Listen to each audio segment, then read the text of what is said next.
प्यारे दोस्तों, कैसे हैं आप सभी लोग। उम्मीद करता हूँ आप लोग बहुत ही बढ़िया होंगे। जैसा कि आज जो आपका एग्जाम हुआ था बच्चों, क्लास 10th का मैथ का कंपार्टमेंटल हुआ था, जो कि 10 मई को फर्स्ट शिफ्ट में हुआ था। तो बच्चों इस वीडियो में हम लोग क्या करेंगे, जितने भी प्रश्न आपके पूछे गए थे एग्जाम में, यानी 1 से लेकर के टोटल 100 ऑब्जेक्टिव क्वेश्चन पूछे गए थे आपके एग्जाम में, उन सभी ऑब्जेक्टिव क्वेश्चन का सॉल्यूशन हम इस वीडियो में एकदम सही सही उत्तर के साथ करने वाले हैं।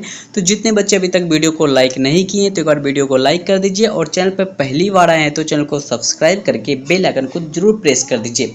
तो जैसा कि मेरे पास क्या है, सेट एफ है, आपके पास कोई भी सेट रहे ए से लेके जे तक, कोई दिक्कत वाली बात नहीं है। प्रश्न को देखना है और आंसर आपको बस मैच करते रहना है, ठीक है। चलिए बढ़ते हैं क्वेश्चन की तरफ और देखते हैं आज के एग्जाम में फर्स्ट क्वेश्चन क्या पूछे गए थे आपके। क्वेश्चन है कि यदि p+1 उसके बाद 2p+1 और 4p-1 समांतर श्रेणी में है, यानी कि ये सब क्या है, अर्थमेटिक प्रोग्रेशन में है, तो p का मान इनमें से क्या होगा। तो यहाँ पे क्या आपको गौर करना है, लास्ट वाले क्या है आपके 1 है, तो यहाँ पे जो आपका p का मान होगा तो p का वैल्यू आपका 1 ही होगा। राइट आंसर आपका एक का ए हो जाएगा। अगला प्रश्न को देखते हैं, समांतर श्रेणी का 21वां पद। 21वां पद हमें निकालने के लिए क्या करते हैं, a+20d। ए का मान यहाँ पे क्या है 2 + 20 गुना डी का वैल्यू यहाँ पे आपका हो जाएगा 4, तो 20 चौक 80 2 82। राइट आंसर आपका क्या हो जाएगा, सी नंबर ऑप्शन एकदम सही उत्तर हो जाएगा।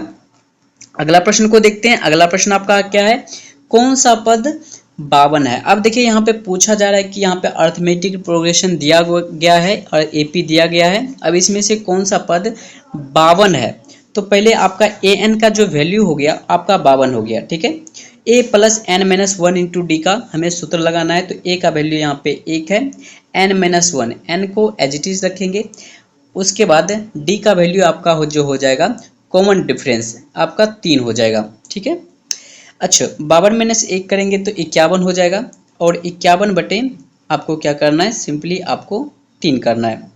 17 × 51 हो रहा है, n-1 = 17 है, तो n = हो जाएगा 18। n ये प्लस क्या हो जाएगा, माइनस आपके उस पार हो जाएंगे, पक्षांतर हो जाएंगे, तो n+1 हो जाएंगे। तो एक क्या करेंगे, n = 1 + 17 करेंगे तो 18 हो जाएगा। राइट आंसर आपका हो जाएगा 3 का सी हो जाएगा, कि आपका जो अर्थमेटिक प्रोग्रेशन दिया गया है 52वां पद जो होगा आपका 98वां होगा, ठीक है। अगला प्रश्न को देखते हैं, प्रथम 7 विषम प्राकृत संख्या जो आपकी स्टार्ट होगी, the sum of the first 7 odd natural number जो स्टार्ट होती है 1 से लेकर के चलती है, ठीक है। तो प्रथम 7 विषम संख्या 1 3 + 5 + 7 + 9 + 11 + 13, यानी 1 3 5 7 9 11 13, 1 2 3 4 5 6 7, इन दोनों टोटल को हम ऐड करेंगे तो आपका जो रिजल्ट आएगा 49 आएगा, ठीक है। 13 11 24 24 9 33 33 7 40 40 9 40 9 49, ठीक है। राइट आंसर आपका 4 का सी हो जाएगा। अगला प्रश्न को देखते हैं, यदि किसी समांतर श्रेणी का nवां पद दिया गया है, यानी कि ए एन का वैल्यू दिया हुआ है, टी एन का मान है 2n+5, तो यहाँ पे T3 का उसी प्रकार से वैल्यू कितना होगा, तो T3 का वैल्यू उसी प्रकार से कितना हो जाएगा, तो राइट आंसर आपका हो जाएगा 9 हो जाएगा। अगला प्रश्न को देखते हैं, px दिया गया है x³ + 1 और gx से क्या करना है, भाग देना है, यानी कि x + 1 से भाग देना है x³ + 3 से। सीधी बचा है, बात यहाँ पे क्या है, कटेगी तो इससे बचेगा सिर्फ 2। राइट आंसर आपका 6 का ए हो जाएगा। अगला प्रश्न को देखते हैं, यदि किसी द्विघात बहुपद px² + bx + c के शून्यक दिए गए हैं 6 और -2। फिर से एक बार रीड करते हैं, यदि किसी द्विघात बहुपद px दिया गया है x² + bx + c के शून्यक है 6 और -2, यानी कि शून्यक 2 होते हैं, तो b तथा c के मान क्रमशः कितने होंगे, यानी कि इसका वैल्यू पूछा जा रहा है और इसका वैल्यू पूछा जा रहा है। तो यहाँ पे शून्यक है तो एक अल्फा प्लस बीटा और अल्फा इंटू बीटा, तो आपका जो इसका योग यानी कि सी का और बी का जो मान होगा वो आपका होगा 4, एक होगा -12, ठीक है। अगला प्रश्न को देखते हैं, यदि बहुपद px का एक शून्यक है -2, तो निम्नलिखित में कौन px का एक गुणनखंड होगा, शून्यक दिया गया है 1 2, सिर्फ माइनस का 2 दिया है, और पी एक्स का एक गुणनखंड होगा तो आपका जब भी होगा तो प्लस में होगा, ये x+2 हो जाएगा। राइट आंसर आपका सी हो जाएगा 8 का। चलिए 9 नंबर प्रश्न को देखते हैं, एक हल इनमें से किसका हो जाएगा, यानी कि दिया गया है कि समीकरण 5x-2y = 8, तो 5x = आप लिख सकते हैं 8 + 2y, उसी प्रकार x बराबर लिख सकते हैं 8 + 2y/5।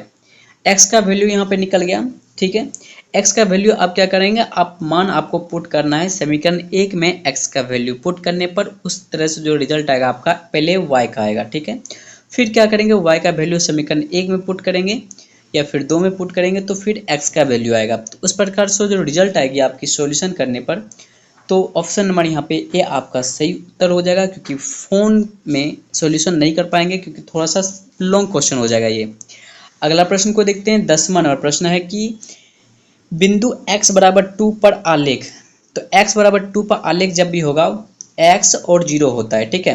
तो x का मान यहाँ पे क्या है 2 है, और x और 0, तो 0 तो एज इट इज रहेगी क्योंकि मूल बिंदु का नियमक क्या होता है 0 0 होता है। यहाँ पे क्वेश्चन है which of the following points lines on the graphs of x = 2। Right answer आपका आंख बंद करके ए हो जाएगा, मिलाते जाना है हर एक प्रश्न का आंसर। 11वां प्रश्न आपका है, यदि sec a + tan a का मान है 1 और sec a - tan a का मान है b, तो a b बराबर किनके हो जाएंगे, तो 1 के बराबर हो गए। राइट आंसर आपका हो जाएगा 11 का 1 हो जाएगा। tan 30 डिग्री, tan 30 डिग्री का मान होता है √3।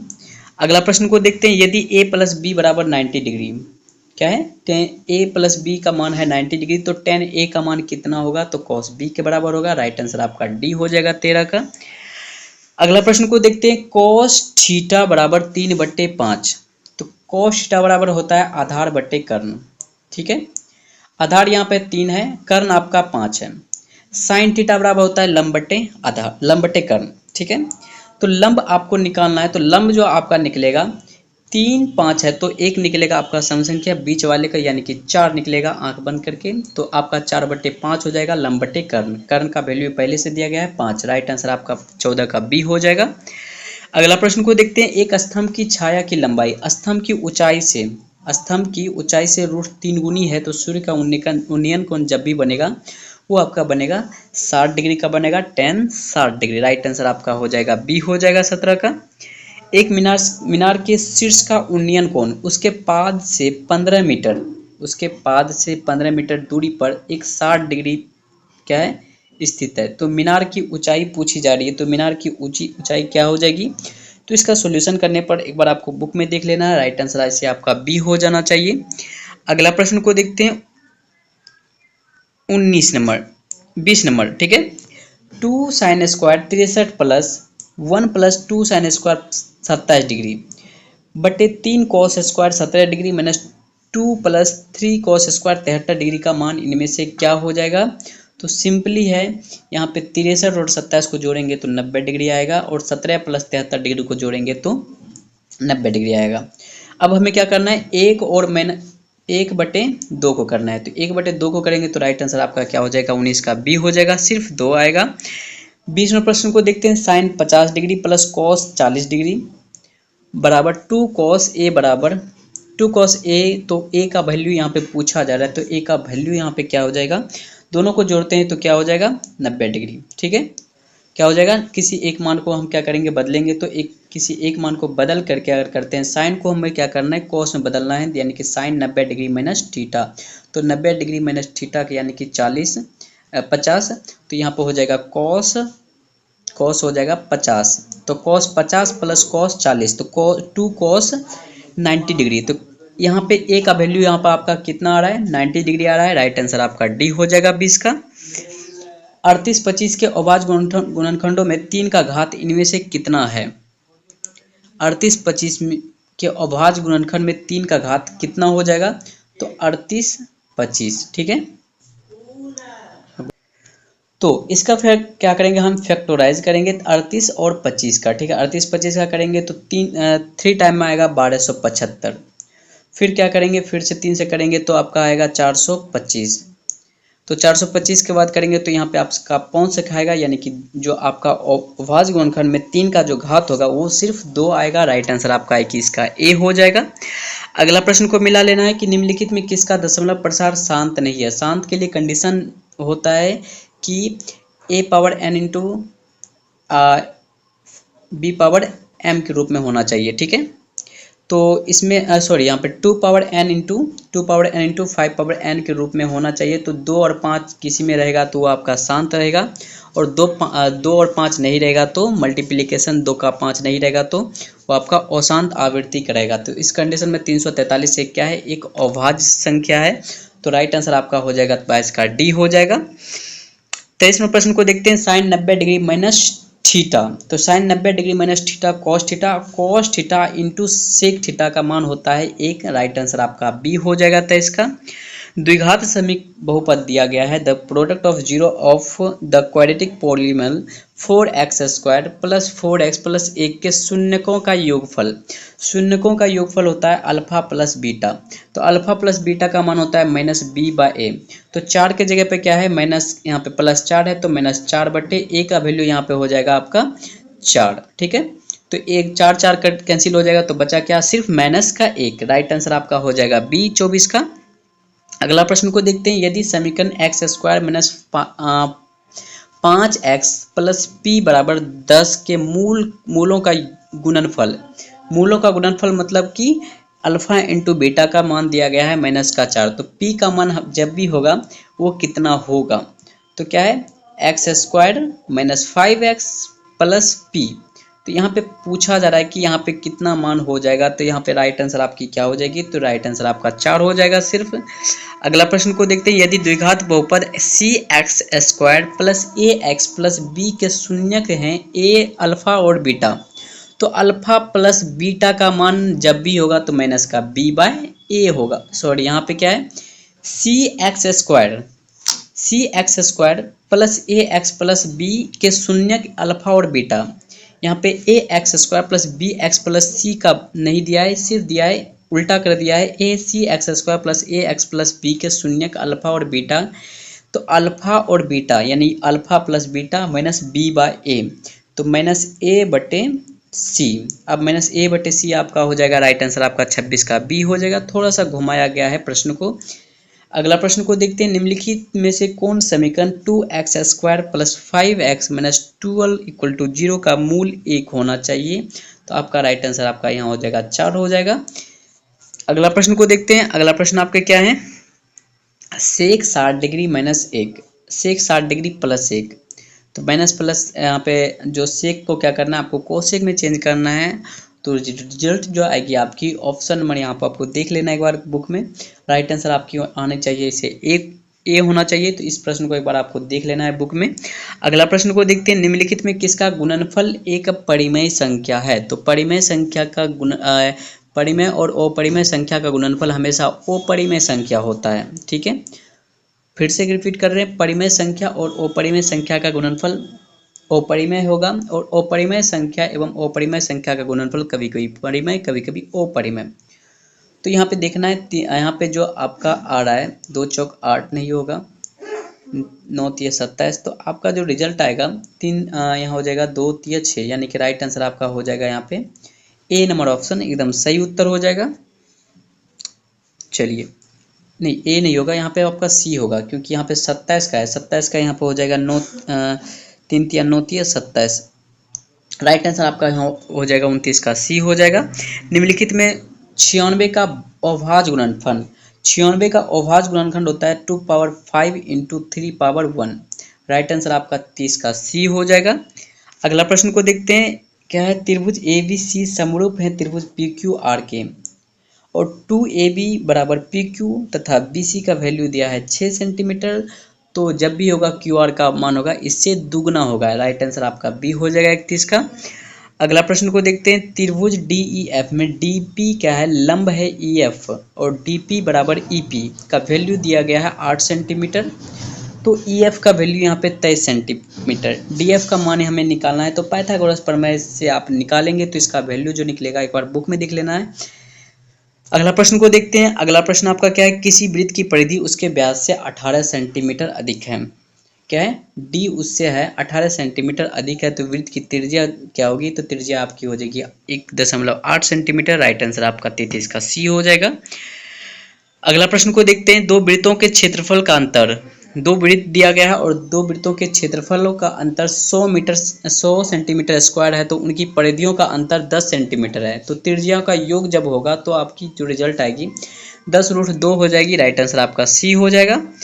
बिंदु 5P तथा 1 और 0 के बीच की दूरी हम जानते हैं किस तरह से निकालते हैं, √x2 - x1 का whole square plus y2 - y1 का होल स्क्वायर। यहाँ पे दूरी, यहाँ पे डिस्टेंस दिया गया है 5, ठीक है, और निकालना है हमें, क्या करना है, इसको इससे घटाना है, तो यानी कि 1 - 5 का यानी 4 चौक 16।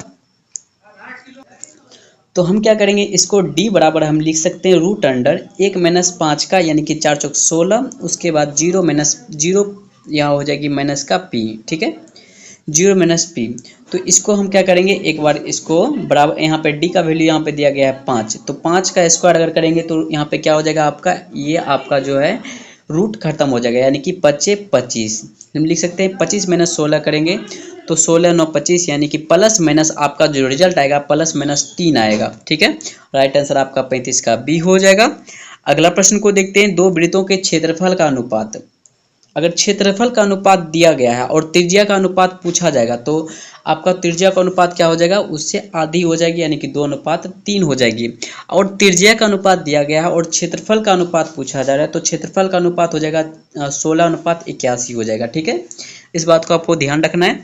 अगला प्रश्न को देखते हैं। यदि 3 सेंटीमीटर त्रिज्या वाले एक वृत्त पर खींची गई दो स्पर्श रेखाएं परस्पर 60 डिग्री के कोण पर झुकी है तो प्रत्येक स्पर्श की रेखा की लंबाई कितनी होगी, तो इसको एक बार आपको बुक में देख लेना है इस प्रश्न को। अगला प्रश्न को देखते हैं। एक वृत्त के परिगत एक चतुर्भुज ABCD है। AB का वैल्यू है 6 सेंटीमीटर, BC का वैल्यू 7 सेंटीमीटर और CD का वैल्यू 4 सेंटीमीटर। तो AD की लंबाई हमें निकालना है, तो किसी एक मान को हम निकालते हैं, तो राइट आंसर आपका यहाँ पे सॉल्यूशन करने पर 3 सेंटीमीटर आ जाएगा। अगला प्रश्न को देखते हैं। देखिए आ गया, दो वृत्तों की त्रिज्याओं का अनुपात 3:5 है। क्षेत्रफल का अनुपात जब भी होगा तो 9 अनुपात उसके स्क्वायर हो जाएंगे, तो 9:25 हो जाएंगे। राइट आंसर आपका बी हो जाएगा। किसी वाय बिंदु से एक वृत्त पर खींची जाने वाली स्पर्श रेखाओं की संख्या जो होगी आपकी 2 होती है। राइट आंसर आपका बी हो जाएगा, और ये भी प्रश्न आपको बताया गया था।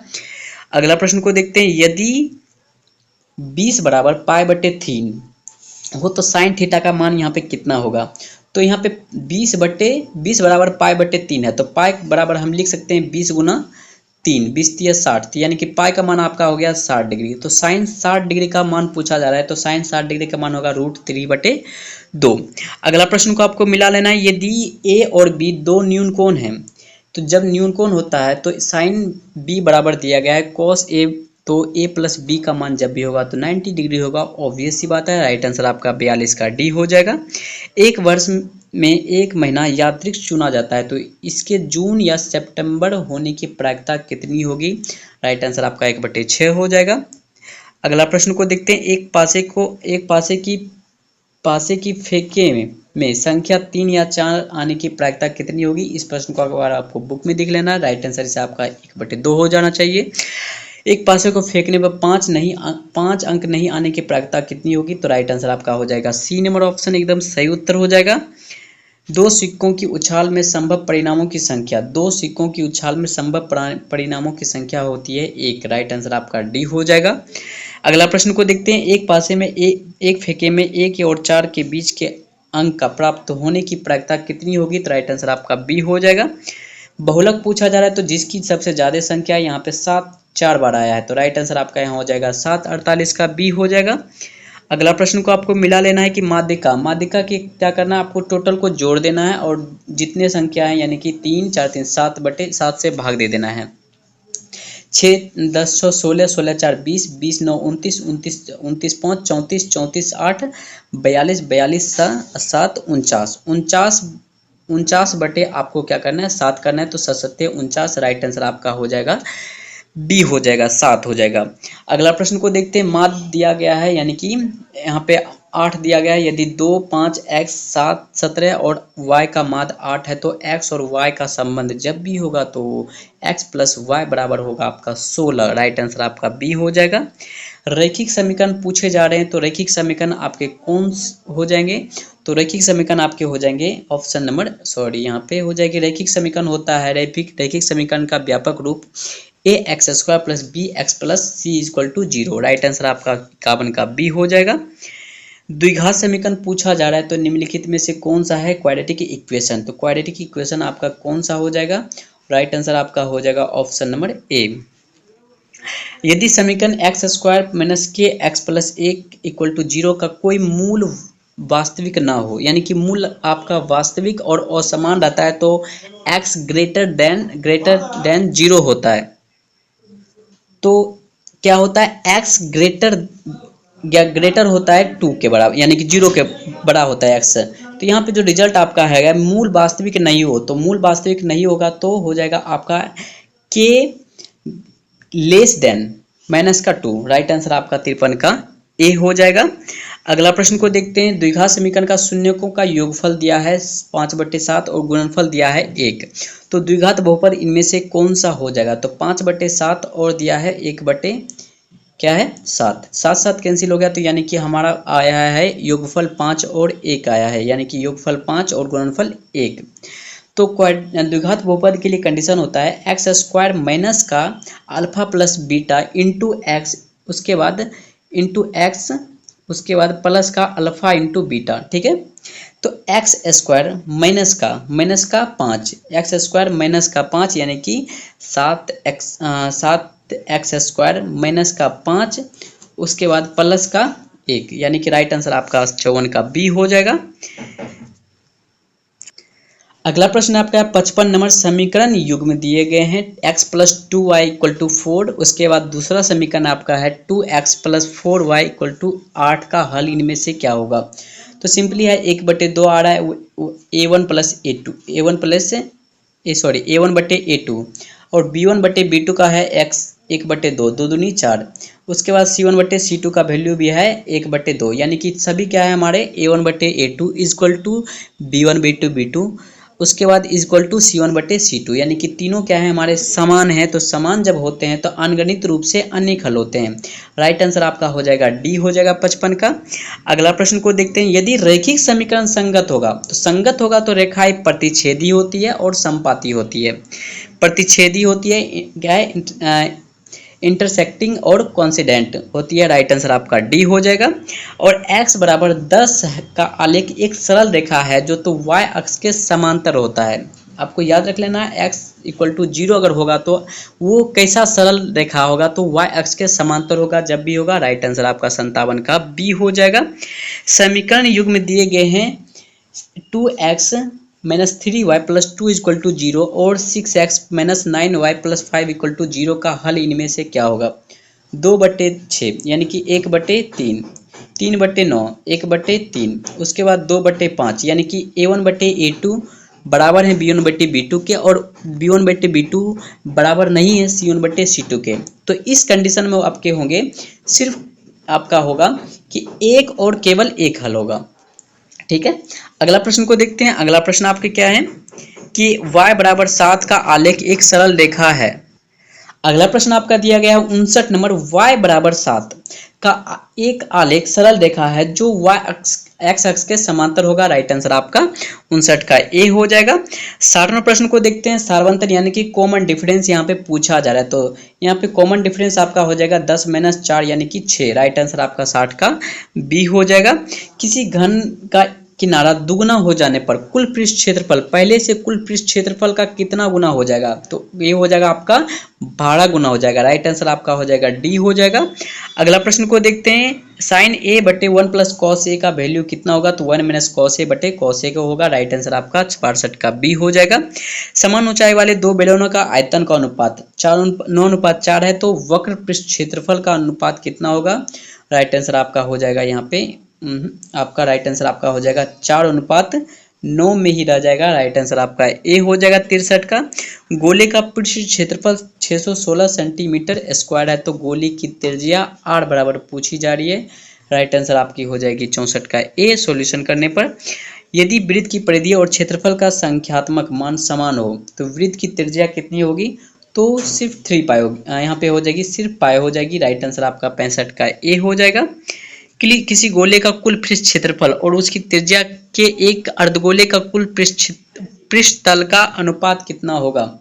देखिए इसको आपको एक बार बुक में देख लेना है इस प्रश्न को। अगला प्रश्न को देखते हैं। अगला प्रश्न आपका क्या है, और ये भी प्रश्न आपको एक बार बुक में देख लेना है, सॉल्यूशन वाला है। 10 10 degree into 10 60 degree into 6 10 80 degree, तीनों को मल्टीप्लाई कर दीजिए। तो 10 कितना हो जाएगा, 8 छः 48, यानी कि तीनों को मल्टीप्लाई जब करेंगे तो आपका जो रिजल्ट आएगा 60 8 छः 14 150 डिग्री। ठीक है, तो रिजल्ट जो आएगी आपकी 10 ये √3 के बराबर हो जाएगी। राइट आंसर आपका सी हो जाएगा। यदि 3x बराबर sine 45 degree into cos 45 degree plus cos 60 degree हो तो x का वैल्यू कितना होगा? तो राइट आंसर आपका उत्तर का ए हो जाएगा। अगला प्रश्न को देखते हैं। अगला प्रश्न आपका क्या है, समांतर श्रेणी यहाँ पे दिया है ए 20 माइनस ए 10।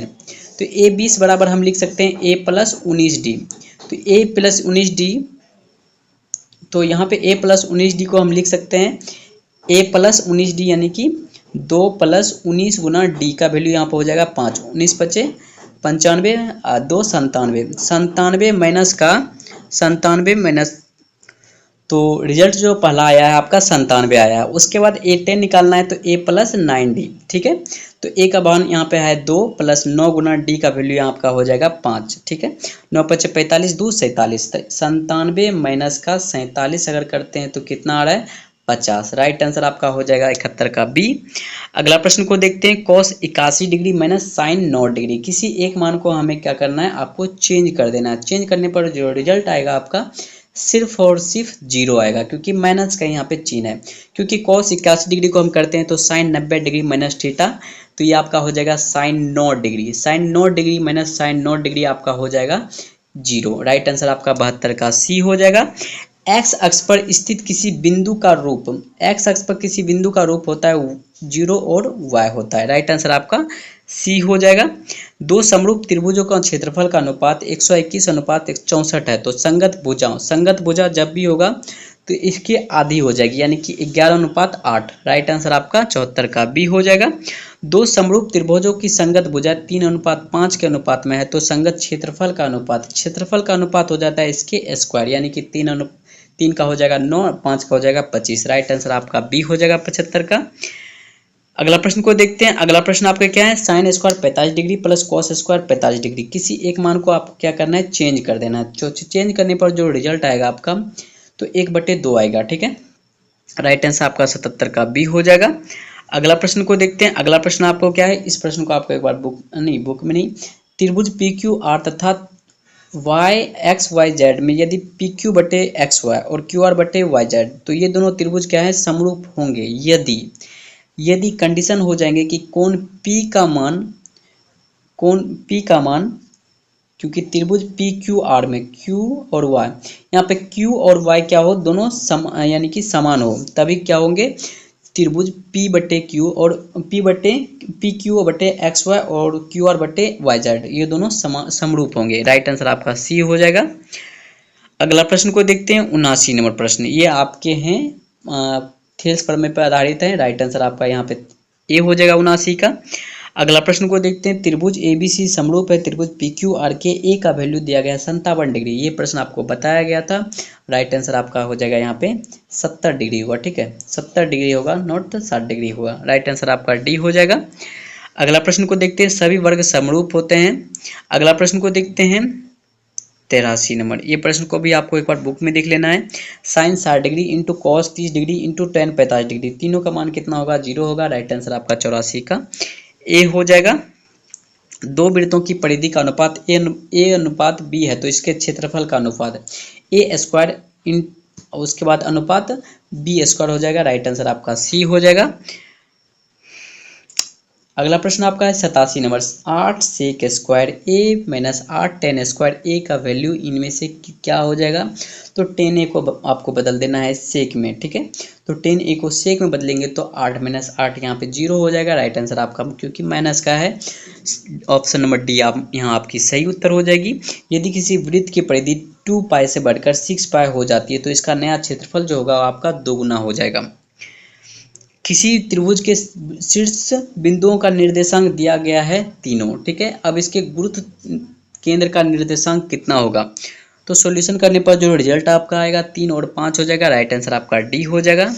साइन 60 डिग्री यानी कि cos square theta minus 1। 91 number प्रश्न है आपका, -1 और 2 किस पाद में है। तो माइनस पहले होता है प्लस प्लस माइनस प्लस, उसके बाद माइनस माइनस प्लस माइनस, ठीक है। तो आपका जो ये किस पाद में होगा, तो द्वितीय पाद में हो जाएगा। राइट आंसर आपका बी हो जाएगा। यदि किसी रेखाखंड के एक छोर दिए गए हैं निर्देशांक 4 - 3 और मध्य बिंदु का मान है 0 0, तो दूसरे छोर का निर्देशांक कितना होगा। तो 2 3 होगा। राइट आंसर आपका 92 का ए हो जाएगा। चलिए, यदि ओ बराबर दिया गया है 0 0 और मूल बिंदु यहाँ पे पी का मान दिया है -5 और 12, तो दूरी पूछा जा रहा है। तो दूरी आपकी हो जाएगी 5 - 0 का यानी कि 25 - 144, ठीक है। तो 25 - 44 यानी कि 169 हो जाएगा, यानी कि 13 हो जाएगा। 13 इकाई आपका कहाँ पे है।